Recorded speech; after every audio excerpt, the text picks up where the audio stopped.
right of the map, we have starting for Team Startail, the Protoss player called Startail Avenge. Avenge with a 50% win ratio in the matchup, 9 maps won and 9 lost, goes up against the highly favored Protoss. To the bottom left of Frost in blue, we have 웅진스타즈 SOS. Did anybody ever ask Avenge who he's getting revenge for? Who he's avenging? I don't think so. I kind of want to ask him now. I think I will. I mean, not now, because I'd have to go in his booth and interrupt him. He'd probably be kind of annoyed. I gotta work, you know. We have to ask him definitely at some point.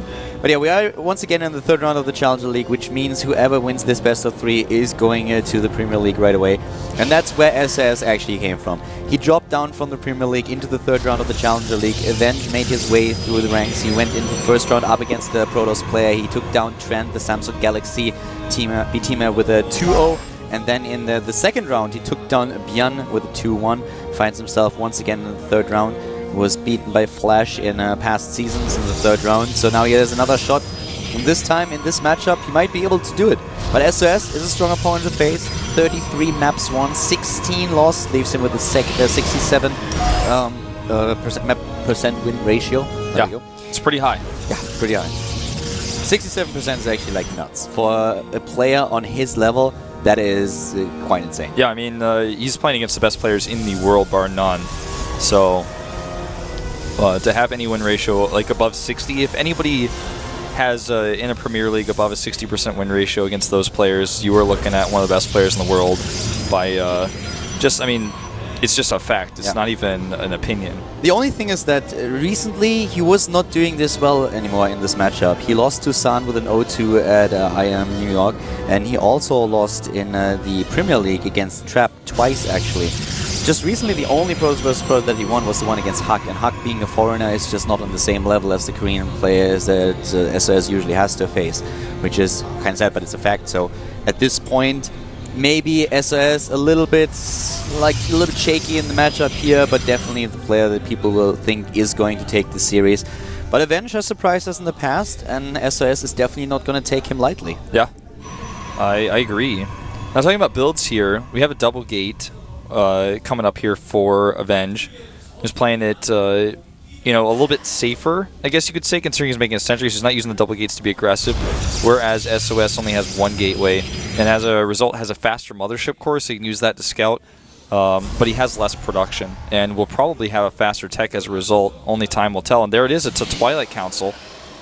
Twilight Council tech coming in for SOS, and that's something that we see just so often these days. You have so many options coming from this. You can go straight into Blink, but we see a lot of Dark Shrine openings these days. Sometimes hidden on the map, trying to surprise the opponent, but even if you just show it to the hallucinated Phoenix, you have the option of just harassing your opponent. You keep him in his main base, you make sure that you yourself are not going to be attacked early on. And Avenge, on the other hand, he's not going to go into any kind of overly aggressive play. He starts his own Nexus here and tries to play the more economical game. Yeah. And actually the Mothership Core will see this. 2 additional gateways going up for SOS. Starting to look more like we're going to see DTs, and that's what Robo is partially for here. Also good against Blink. He wants to chase down and kill the sentry, and decides to go for probes instead here. He's going to have to leave once the rest of the sentries come out, unfortunately, though. I mean, an indicator that we're going to see Blink instead of like the Dark Shrine was already how he chrono boosted his warp gate research. He really spent a lot of chrono on that and was trying to get that out. Of course, he kept a bit of the energy for the upgrade itself. Well, there we go, trying to play the Blink style, and Avenge with the hallucinated Phoenix is gonna find out what's happening here. So he will try to get as fast as possible Immortals into the game so they can work against his opponent's Stalkers. With this Phoenix, he's gonna know everything. Sees the chrono boost as well. No way you can fake that. And it looks like SOS is gonna drop his own Nexus. No, he's got a probe over there. At least waits until the Phoenix is gone before he does it. And as expected, immediately going straight for the Immortal. He knows that in this scenario, Observer is only wasting time on the robotics.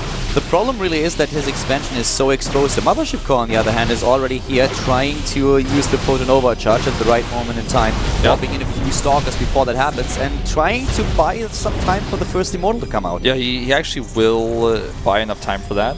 And you know what? The thing is, blinking into the main base is not going to be useful now that the Immortal's out. I mean, he can go for it, but there's so much DPS with all those sentries for Guardian Shield as well. be a big risk, especially if he takes an engagement at the ramp. And smart, he pulls actually all of his units down, Avenge that is, so that he doesn't get force fielded out.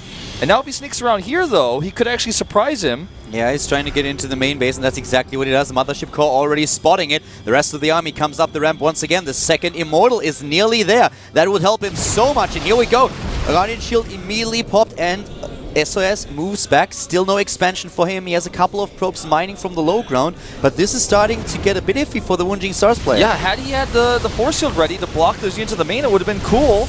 But now he's going to maybe get a Zealot here, maybe two. Damaging the second one quite heavily. Yeah, does actually commit to it. Danger is definitely not over. Oh, the sentry goes down, so no force field on the ramp possible any longer if he doesn't warp in another one, and that's exactly what he does. Yeah, and now he needs to go for it. Time Warp goes down first to slow these units. And will he get the forces off? He does get it. Now he can blink in here and pick off some of these units. It's exactly how you want to do this build. Pick off two sentries here at the front, maybe. Second one nearly goes down. He's got another force field ready coming towards the ramp. No photon overcharge just yet. He doesn't have the energy. Another force field comes in. And SOS with a beautiful timing here, blinking away, trying to take down the Nexus. The photon overcharge is going strong on the high ground. We're only models shooting the second one as well. The Nexus survives, and SOS is beaten back once again.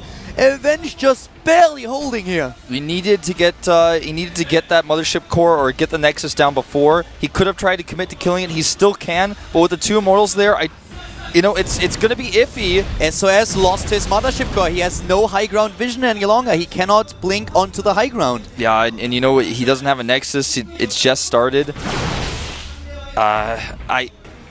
Very good position now for Avenge. Yeah, I mean, really good spot.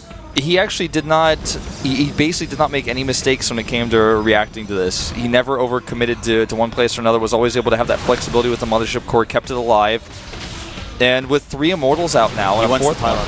He wants that pylon, and SOS is trying to defend it as much as he can. The Stalker is moving back here. Nice blink micro by SOS, making some good moves, but now he's stuck, and the Immortals are doing so much damage. He needs to blink away. That's exactly what he does. That pylon is going down, and therefore the warp in point for SOS. Avenge has beaten his opponent back. He has held here, and now he has a 10 supply lead. He has the faster expansion. He's going for the double probe production. Great position for Avenge, who's trying to cross the map and putting the pressure on the Wunjing Stars Protoss player. Yeah, I mean, if somehow SOS gets back into this game, I will be so shocked. He does have his own Nexus nearly completed. He did have a worker count for a brief period of time, but that's no longer the case. Sentries here actually going down. Yeah, and those Stalkers need to be careful on the other hand. Here comes the Time Warp, and those Immortals are closing the distance, taking them down one by one. 18 army supply against 40. SOS is losing everything here. GG!